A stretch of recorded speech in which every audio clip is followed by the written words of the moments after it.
एक मोठी बातमी आहे। रवींद्र धंगेकर यांनी मंत्री उदय सामंत यांची भेट घेतलेली आहे। उदय सामंत पुण्यात आले असता धंगेकरांनी भेट घेतली आहे। या भेटीमागचं कारण मात्र कळू शकलं नाहीये। रवींद्र धंगेकर यांनी उदय सामंतांची भेट घेतलेली ही दृश्य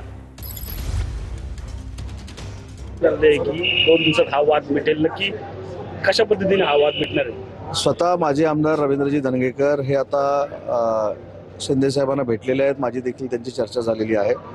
जे काही समज गैरसमज असतील त्याच्यामध्ये स्वतः आता एकनाथ शिंदे साहेबांनी पुढाकार घेतलेला आहे। त्याच्यामुळं मला असं वाटतं की आता या सगळ्या गोष्टीला अंतिम स्वरूप येईल आणि स्वतः आता शिंदे साहेबांनी याच्यामध्ये लक्ष घातल्यामुळं काही गोष्टी आता पुढे ज्या चाललेल्या आहेत त्या देखील थांबतील। नवी मुंबई आणि पुण्यात असं काही तोडगा झाला का? तुम्ही काही दिवसापूर्वी बोलले होते की माझ्या वक्तव्याचा विपर्यास कृपा करून कोणी करू नये। मी स्पष्ट असं म्हटलं होतं की धंगेकरांवर कारवाई करत असताना भाजप आणि शिवसेनेच्या सगळ्याच पक्षांच्या लोकांनी महायुतीमध्ये मिठाचा खडा पडणार नाही याची दक्षता घेतली पाहिजे। त्याचा अर्थ कदाचित मुरली अण्णांनी वेगळा घेतला असेल, पण त्या वक्तव्यावर कुठेही मुरली अण्णांना दुखवण्याचं कारण नव्हतं किंवा दुखवायचा हेतू नव्हता आणि भाजपला देखील दुखवायचा हेतू नव्हता।